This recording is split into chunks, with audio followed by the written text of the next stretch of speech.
Vous écoutez Révolutions alimentaires, le podcast qui explore chaque mois le meilleur de l'alimentation. Je suis Louise Brouez, agronome spécialisée en nutrition et auteure. J'anime ce podcast avec la complicité technique de Mathieu Briard sur invitation de Darwin Nutrition. Quel est le lien entre cerveau et ventre, entre psychologie et microbiote ?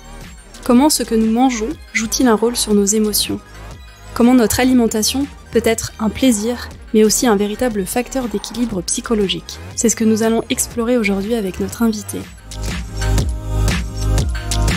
J'ai découvert Guillaume Font dans un documentaire et j'ai aimé chez lui le mélange entre la douceur, la lucidité et la rigueur scientifique. Il est psychiatre et chercheur aux hôpitaux de Marseille.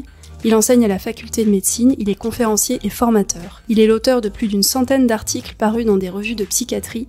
Ses travaux ont été largement récompensés. Il a publié notamment en 2022 « Bien manger pour ne plus déprimer » aux éditions Odile Jacob. Bonjour Guillaume. Bonjour Louise. Comment, en tant que psychiatre, on en vient à s'intéresser à la nutrition ? Ce qui m'a tout de suite interpellé dans mes études de psychiatrie, qui commencent à dater un peu, parce que ça remonte à plus de 15 ans, c'était que l'alimentation était la grande absente de nos enseignements, c'est-à-dire qu'en fait, on était très axé sur le médicament et sur la psychothérapie. Et en fait, en 2011, j'ai découvert que le jeûne thérapeutique pouvait améliorer l'anxiété et la dépression chez des personnes qui avaient des pathologies inflammatoires comme la polyarthrite. C'était des études allemandes. Donc j'ai contacté mes collègues allemands et on a commencé à travailler là-dessus, sur ce sujet. Et à partir de là, en fait, il y a eu plusieurs grandes découvertes, la métagénomique qui permet d'explorer le microbiote, et puis les premières études de cohorte internationale qui montraient en fait que l'alimentation pouvait influencer notre santé mentale. Et c'est comme ça que je suis rentré dans le sujet. Alors, en tant que psychiatre, est-ce que vous pouvez nous parler un petit peu des symptômes de la dépression, parce que je sais peut-être parfois on utilise ce mot un petit peu à tout va. Est-ce qu'il y a une augmentation aussi des dépressions, parce que c'est ce dont on a un petit peu conscience, j'ai l'impression aujourd'hui, et peut-être un petit mot éventuellement sur d'autres maladies psychiatriques qui pourraient être en lien avec notre alimentation. Alors la dépression, c'est une maladie clinique qui a un diagnostic basé sur des symptômes. Donc il faut avoir au moins un des deux symptômes suivants, soit une grande tristesse, une grande souffrance morale, ou soit une perte quasi complète de plaisir, et ce pendant au moins 2 semaines, avec un retentissement sur le fonctionnement dans la vie quotidienne. Ça, c'est la base pour pouvoir parler de dépression. Si on n'a pas ça, c'est que c'est pas une dépression. On peut avoir des symptômes de dépression sans avoir une dépression complète. Les autres symptômes, c'est des troubles du sommeil, de l'insomnie par exemple, un manque d'appétit, ou au contraire une augmentation de l'appétit avec une appétence pour le sucre, notamment le soir. Ça peut être des problèmes de concentration, de mémoire, ça peut être aussi des idées suicidaires dans les formes les plus sévères. Et donc tout ceci crée une constellation de symptômes, ce qui montre aussi qu'il y a des formes très diverses de dépression, parce que à partir des 9 symptômes qui définissent la dépression, on a 1500 formes différentes de dépression. Donc quand on dit la dépression, en fait on devrait parler des dépressions. Et puis les autres troubles mentaux qui sont aussi associés à l'alimentation, on va en parler. Le plus fréquent, c'est l'anxiété, les troubles anxieux. Il y a 1/3 des Européens qui ont des problèmes d'anxiété. Ça a augmenté tout ceci avec le Covid, que ce soit l'anxiété ou la dépression, et en particulier chez les jeunes, chez les moins de 25 ans. Donc c'est quelque chose de très préoccupant, la santé mentale des jeunes actuellement. Et puis, il y a d'autres pathologies sévères dont on a compris des liens avec l'intestin. C'est par exemple l'autisme chez les enfants, en fait, parce qu'il y a un lien entre l'intestin et le développement du cerveau. Et alors, on a beaucoup parlé déjà du microbiote dans ce podcast, mais est-ce que vous pouvez nous en rappeler rapidement la définition ou les définitions et nous parler peut-être des toutes dernières découvertes qu'il y aurait sur ce lien entre microbiote et cerveau ? Le microbiote, c'est un paquet de 1 kg, 1,5 kg de bactéries qu'on a dans l'intestin, qui tapissent notre intestin à partir d'un certain moment, et il a une fonction de protection. C'est un film de bactéries positives qui nous protège.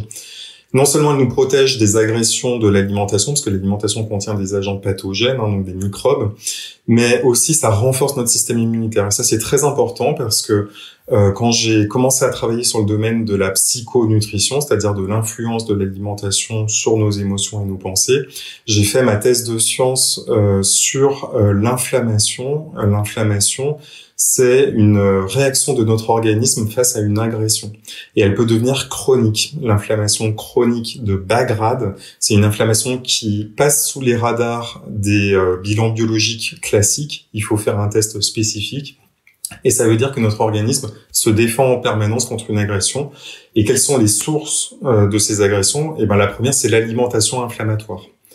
Donc c'est dans ce contexte-là, en fait, qu'on a pris conscience depuis maintenant, une dizaine d'années pour l'alimentation, mais depuis 30 ans pour l'inflammation, que l'inflammation avait des liens très importants avec la santé mentale. C'est-à-dire que si on a une inflammation dans notre corps, ça va perturber notre cerveau et ça va générer des symptômes comme l'anxiété et la dépression. Alors du coup, vous nous mettez sur la piste pour la question suivante. Quelles seraient, du coup, à la lumière de vos découvertes, les recommandations nutritionnelles pour ne plus déprimer ou pour moins déprimer? Donc il y a un lien vraiment avec cet aspect inflammation. Est-ce qu'il y a d'autres choses? Quels sont un peu les grands types d'aliments que vous préconisez? Alors, pour bien comprendre comment fonctionne l'axe intestin-cerveau, il y a plusieurs voies de communication, parce que c'est pas quelque chose de très intuitif, c'est une question qui m'est beaucoup posée en consultation. C'est que le microbiote, en plus du système immunitaire et de nous protéger de l'inflammation, il va communiquer avec le cerveau par le nerf vague, qui est le plus long nerf de l'organisme. Et il va aussi renforcer donc l'imperméabilité de l'intestin, ce qui veut dire que quand notre microbiote est altéré, l'intestin va laisser passer des choses dans le sang qu'il ne devrait pas laisser passer. Ça va créer des perturbations dans tous les organes, y compris le cerveau. Et puis il y a un nouveau champ qui est en pleine exploration, qui sont les neuropeptides aussi, qui sont plus compliqués. Donc pour avoir une alimentation qui protège le mieux notre cerveau et notre santé mentale, c'est des choses qui peuvent paraître assez simples, mais qui auparavant étaient un peu des vœux pieux, mais qui maintenant sont vraiment très étayés scientifiquement. Et ça, c'est vraiment important d'en prendre conscience. Donc nous, on est en train d'analyser actuellement avec mon équipe les résultats de l'étude Alimental. C'est une étude à laquelle ont participé 20 000 personnes en France, en Allemagne et au Canada. Et donc, on a noté des choses qui ont confirmé des résultats précédents et puis d'autres choses plus innovantes. Donc là, je vous donne les résultats en scoop parce qu'ils ne seront publiés qu'en 2024. Et parmi ces résultats, il y a des résultats en fait qui confirment des études antérieures et puis d'autres résultats plus inattendus. Ce qu'ont montré nos analyses, en fait, c'est que la première chose qui différencie les personnes dépressives et non dépressives, c'est la consommation de junk food. Donc, en fait, le fait d'aller dans des restaurants de fast-food alimentaire avec des produits ultra transformés, ça, c'est le plus gros facteur de risque. C'est le pire qu'on puisse faire, en fait, pour notre microbiote et pour notre cerveau. Et en fait, on a trouvé, même si c'est que une fois par semaine, par exemple, l'effet commence vraiment très tôt et on a trouvé un effet dose, c'est-à-dire que plus on y va et plus on augmente son risque. Donc ça, c'est vraiment un résultat très important. C'est que si on veut prendre soin de sa santé mentale, il faut absolument éviter d'apporter à son microbiote, à son intestin, des aliments ultra transformés et en particulier ceux des fast-foods alimentaires, parce qu'ils sont bourrés de sucre caché et ils sont aussi bourrés d'additifs, de conservateurs, d'édulcorants. Et tout ceci fait un cocktail complètement explosif pour le microbiote. J'envoie nos auditeurs à l'émission qu'on a fait avec Anthony Fardet sur les aliments ultra transformés et puis aussi à celle qu'on a fait sur le sucre. En fait, les personnes savent déjà que c'est mauvais pour la santé. Par contre, ils ne savent pas souvent que c'est mauvais pour la santé mentale. Donc ça, c'est vraiment important parce que il y a 7 millions de personnes qui consomment des antidépresseurs tous les jours en France. Et moi, tous les jours, je reçois des personnes en consultation qui me disent docteur, j'en suis à mon 5e antidépresseur, ça ne marche pas. Et en fait, qu'est-ce que je dois faire? Et quand on regarde en fait leur alimentation, il y a énormément de choses à modifier. Et la première, c'est d'arrêter de consommer les aliments ultra transformés. Donc toutes nos santé sont liées, la santé de la planète, la santé de nos corps et la santé de notre psyché. Exactement, c'est le concept du One Health, une seule santé. Toutes les santé sont interconnectées. Il n'y a pas de différence entre la santé humaine, la santé planétaire et entre la santé physique et la santé mentale. Et ça, c'est très important parce que les recommandations dans ce qu'on trouve aussi, ça va dans le sens de la santé planétaire, parce que ce qu'on a démontré, c'est que le meilleur mode d'alimentation, c'est le mode d'alimentation flexitarien. C'est-à-dire, c'est proche du régime méditerranéen aussi. C'est-à-dire que c'est de très faibles quantités de viande avec de faibles quantités de poisson. Donc, par exemple, 2 portions par semaine, c'est ce qui est recommandé par l'ANSES. Au-delà de 3 portions de poisson par semaine, il n'y a pas d'augmentation du bénéfice pour la santé qui a été démontrée. À l'inverse, par contre, il y a des risques d'intoxication au mercure. Donc, 2 portions de poisson par semaine, dont une de poisson gras pour les oméga 3, par exemple. C'est ce qui est recommandé. Donc, ce que l'on voit, c'est que les Français consomment beaucoup trop de viande, en fait. Il y a 3 fois trop de viande dans l'alimentation des Français. C'est-à-dire que la majorité des Français consomment 1,6 kg de viande par semaine, alors qu'il ne faudrait pas dépasser 500 grammes. Donc ça, c'est des informations très importantes. Il faut vérifier en fait ce qu'on met dans son caddie et vérifier les quantités de ce que l'on consomme. Après, tous les aliments en fait que l'on trouve dans la nature sont bons à consommer. C'est un de nos résultats aussi. C'est que ce que l'on trouve, c'est que plus on sélectionne des aliments, c'est-à-dire plus on appauvrit son alimentation dans sa diversité, et plus on augmente le risque de dépression. Donc ça, c'est aussi quelque chose d'important. C'est qu'il faut continuer à diversifier nos aliments, éviter donc par exemple d'être trop restrictif, trop sélectif, parce que ce que l'on trouve, c'est que les personnes qui appliquent certains modes d'alimentation pour des raisons non médicales, j'insiste, parce qu'on avait exclu toutes les personnes qui avaient des maladies physiques. Donc par exemple, on va parler peut-être du sans gluten. Pour les maladies cœliaques, c'est adapté parce que le gluten va devenir toxique pour les personnes qui ont une maladie cœliaque. Pour les personnes qui ont une intolérance au gluten aussi, c'est recommandé de l'enlever. Par contre, pour les autres, ce qu'on a trouvé, c'est que pratiquer le sans gluten pouvait en fait entraîner une trop grosse sélectivité alimentaire et pouvait diminuer, par exemple, les capacités d'énergie ou de concentration. Donc ça, c'est des choses auxquelles il faut être vigilant. En fait, parfois on pense bien faire en enlevant certains aliments, et puis il faut faire attention que dans les aliments qui restent, en fait, on a quand même une diversité de nutriments et d'absorption. Donc ça, c'est des choses qui doivent être accompagnées souvent par un professionnel. Dans votre livre, vous parlez aussi de fibres. On vient d'enregistrer un numéro à ce sujet, et puis aussi de prébiotiques. Dans les autres résultats de l'étude alimentale, les prébiotiques et les fibres, on les trouve notamment dans les fruits, entre autres, et on a trouvé que juste après la junk food, c'est la consommation de fruits qui différencie le plus les personnes dépressives et non dépressives. Donc en fait, quand on parle des 5 fruits et légumes par jour, tout le monde l'a entendu. Et c'est un minimum 5 fruits et légumes par jour. En fait, les personnes qui ont établi cette recommandation, en fait, elles pensaient plutôt à 8 ou 9 portions de fruits et légumes par jour. Et ils se sont dit, bon, ça peut coûter cher, en fait, de manger local et de saison. Et donc, on va mettre quelque chose de plus réaliste. Mais le message qu'on peut retenir, c'est qu'il faut au maximum diversifier et augmenter les fruits et légumes. Ça, et si possible local et de saison. Donc, ce que je recommande pour les auditeurs, c'est de se renseigner auprès de chez eux sur les producteurs locaux. Parce qu'en fait, beaucoup d'entre nous ont été déconnectés du rythme des saisons, parce que dans les supermarchés, on trouve de tout à toute période de l'année, parce que c'est importé de toutes les parties de la planète.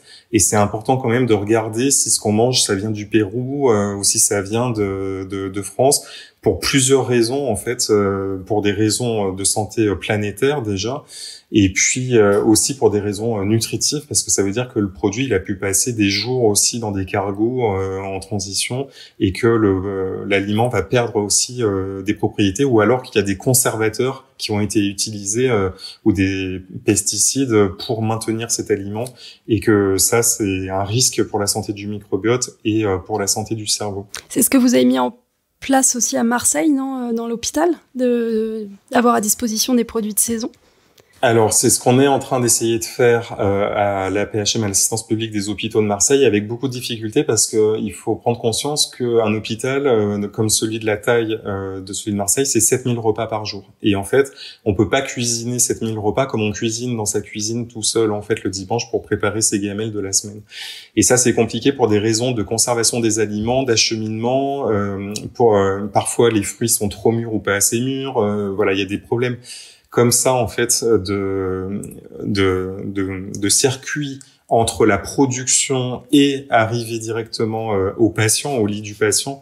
Et donc ça, c'est des choses sur lesquelles on est en train de travailler. Ce qu'on souhaite, nous, déjà, à l'AP-HM, c'est promouvoir l'alimentation méditerranéenne, c'est-à-dire déjà on a pris la décision de diviser par 2 la quantité de viande qui était servie aux patients, parce qu'actuellement il y avait des produits carnés à tous les repas midi et soir, et donc on va proposer carné le midi uniquement et végé le soir. Donc ça c'est déjà très important. Et quand on parle de végé, j'insiste aussi pour les auditeurs que le danger dans le végétarisme, c'est d'aller sur des aliments ultra transformés végétariens. Donc il faut faire attention. Si c'est remplacer un steak animal par un steak de soja, c'est pas forcément la bonne solution parce que le produit végé, en fait, peut aussi être ultra transformé et contenir des choses nocives. Donc, quand on parle de végé, c'est aller vers des produits à base de plantes, mais issus, en fait, de la nature. Et parmi ceux-là, par exemple, les légumineuses, en fait, c'est souvent les grandes absentes de l'alimentation des Français. Donc, les pois chiches, les haricots blancs, les haricots rouges sont très riches en protéines, les lentilles un peu moins. Et donc ça pourrait constituer par exemple 4 repas par semaine qui apportent des protéines végétales, ce qui permet de rééquilibrer la balance protéines animales, protéines végétales. Parce que souvent quand on parle de végétarisme, on entend végétal exclusif, mais dans le végétarisme, il peut y avoir des œufs et des produits laitiers par exemple, en fait, pour les personnes qui ne sont pas végétaliennes ou véganes. Et je renvoie aussi nos auditeurs à notre émission sur les légumineuses. D'ailleurs, nos 3 piliers dans ce podcast, c'est végétalisation, diversité et plaisir. Et donc là, grâce à vous, je comprends qu'il y a aussi végétalisation plus diversité égale plaisir, c'est-à-dire égale moins de dépression. Donc les 3 sont liés aussi. Peut-être nous dire un petit peu quels sont les compléments alimentaires intéressants, parce qu'on a souvent beaucoup de questions là-dessus, ça intéresse beaucoup les auditeurs. J'ai vu que vous en parliez dans votre livre. Quelles sont vos recommandations par rapport à la dépression ? Donc, la grande innovation, en fait, en psychiatrie, ça a été la publication de recommandations internationales en 2022, en fait, de la WFSBP, c'est la Société de psychiatrie biologique, qui est une association internationale, et de la CANMAT, qui est une association canadienne pour les troubles anxio-dépressifs.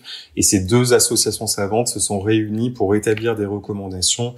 Et elle conclut en fait que les oméga 3 ont le meilleur niveau de preuve parmi les compléments alimentaires dans le traitement de la dépression. Donc en fait maintenant, toute dépression traitée par antidépresseurs devrait aussi être traitée par oméga 3 parce qu'il n'y a aucun effet secondaire et les bénéfices sont immenses. Les oméga 3, ce sont des acides gras essentiels qui vont constituer les parois des neurones de notre cerveau, ce sont des fluidifiants des neurones qui améliorent la communication des neurotransmetteurs dans le cerveau. Et donc les doses recommandées, par contre, elles sont assez importantes dans la dépression, j'insiste, quand on a une dépression clinique, c'est au moins 1 gramme de PA et 400 mg de DHA. Donc après, il faut arriver à bien choisir ces oméga 3 et puis à atteindre les doses recommandées, ce qui est pas forcément évident parce qu'il y a beaucoup de marques qui proposent des gélules assez peu dosées. Donc en fait, il faut prendre beaucoup de gélules pour atteindre ces doses-là. Mais ces doses-là, c'est quand on a une dépression clinique. Quand on n'en a pas, en fait, on peut se supplémenter. C'est surtout pour les personnes qui ne mangent pas de poisson que la supplémentation quand on n'a pas de dépression est recommandée. Et puis, il y a d'autres compléments alimentaires qui ont prouvé leur efficacité. Il y a notamment le zinc qui peut se prescrire sur ordonnance, qui a montré son efficacité. Les probiotiques dont on a parlé ont prouvé leur efficacité sur l'anxiété et la dépression. Donc, il n'y a pas de souche, par contre, en particulier recommandée. C'est des combinaisons de lactobacilles et bifidobactères actuellement qui semblent avoir la meilleure efficacité. Il faut regarder les quantités de probiotiques dans le complément alimentaire, aller plutôt vers le 10 milliards si on peut. Donc bien sûr, plus on a de diversité et de quantité et plus ça coûte cher. Donc ça c'est quand même un budget aussi les probiotiques. Donc il faut quand même aussi regarder quels sont les moyens, mais généralement les personnes qui viennent me voir sont quand même prêtes à essayer parce que justement elles ne sont pas satisfaites des autres traitements qu'elles ont essayé auparavant. Et pour la durée minimale, c'est 8 semaines en fait pour tester l'efficacité. Donc il faut aussi être patient parce que je rappelle les antidépresseurs ça agit en 3 semaines et les compléments alimentaires c'est à peu près les mêmes choses. C'est plusieurs semaines et au moins 8 semaines pour tester quand même une efficacité. Donc ça, c'est les principaux compléments alimentaires qui ont montré une efficacité. Il y a le méthylfolate aussi, qui est une forme de vitamine B9 active, qui a montré une efficacité particulière parce qu'en fait, c'est la forme qui pénètre dans le cerveau.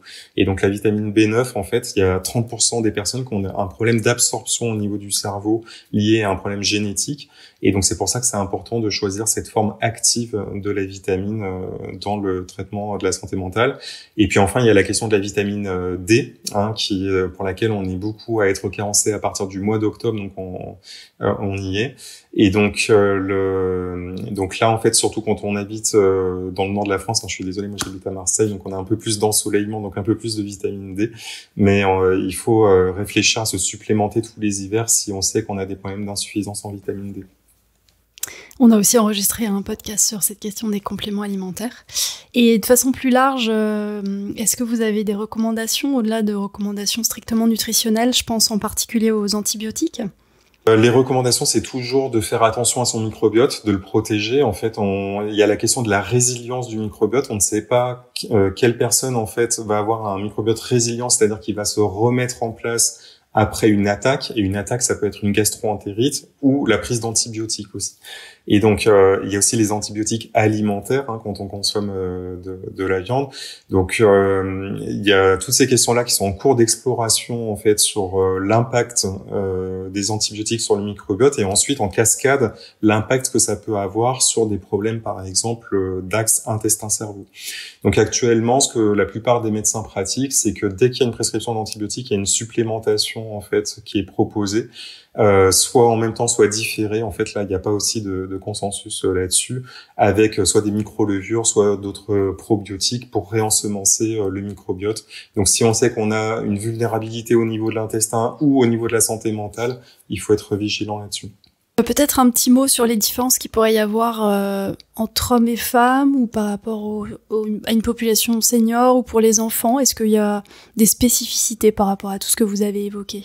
Alors à l'âge adulte, en fait, il n'y a pas de grande différence de microbiote entre les hommes et les femmes. Donc en fait, les recommandations peuvent s'appliquer pour les deux. Par contre, on sait que la dépression est plus fréquente chez les femmes et qu'en plus, il y a une influence hormonale, en fait, parce qu'il peut y avoir des fluctuations en fonction du cycle menstruel.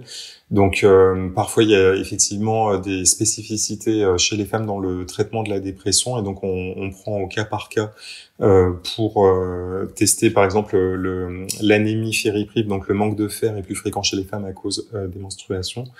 Et donc on prend cela en compte. Chez les enfants, en fait, les problématiques se situent beaucoup autour de l'autisme et de l'hyperactivité de l'enfant. C'est les deux pathologies les plus étudiées. Et il y a quand même des données qui suggèrent en fait que les compléments alimentaires pourraient être intéressants chez certains enfants avec hyperactivité aussi. Donc on a parlé de l'autisme déjà, mais il y a aussi l'hyperactivité de l'enfant qui pourrait être intéressante. Donc d'aller regarder en fait l'alimentation des enfants et de supprimer les sucres rapides et les produits ultra transformés du petit déjeuner par exemple, ça peut être un grand pas pour beaucoup d'enfants pour être beaucoup plus stable pendant la matinée. Et puis pour les seniors, en fait, il est important d'avoir conscience que le microbiote se raréfie en fait avec l'âge. Au-delà de 60-65 ans, en fait, il y a une diminution quantitative des bactéries de l'intestin, et donc ça pourrait être une population qui pourrait être particulièrement, qui pourrait bénéficier d'une supplémentation en probiotiques en cas de pathologie, par exemple d'anxiété ou de dépression. Mais ça, en fait, on n'a pas encore toutes les études qui permettent de répondre à ces questions, parce que la population senior, elle est moins étudiée que la population adulte. Et pour finir, très succinctement, est-ce que vous avez une petite histoire, quelque chose, le cas d'un patient qui vous a marqué, une renaissance par rapport à une supplémentation, un changement d'alimentation? Moi, je pense à Annick. On a fait, elle était dans le reportage du documentaire dont vous avez parlé, puis donc la vidéo circule sur Instagram et moi, je suis vraiment très touché par les retours qu'on a sur cette vidéo parce que ça raconte son histoire et donc en fait. Pendant des années, en fait, elle a eu une dépression récurrente qui répondait pas aux antidépresseurs et elle a commencé à se supplémenter en oméga 3, à modifier son alimentation.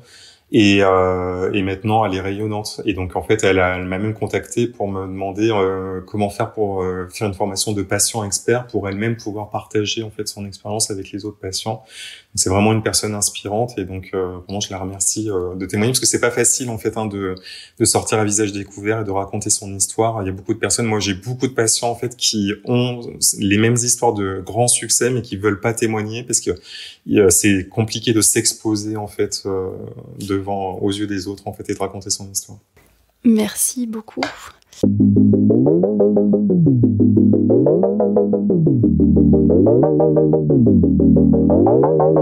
Merci d'avoir écouté cet épisode du podcast Révolutions alimentaires produit par Darwin Nutrition. Merci au docteur Guillaume Font de nous avoir éclairés aujourd'hui. Merci à Charlotte et Quentin, fondateurs de Darwin Nutrition. Si vous avez aimé cet épisode, pensez vous abonner sur votre plateforme de podcast préférée et à nous laisser vos commentaires. À très bientôt.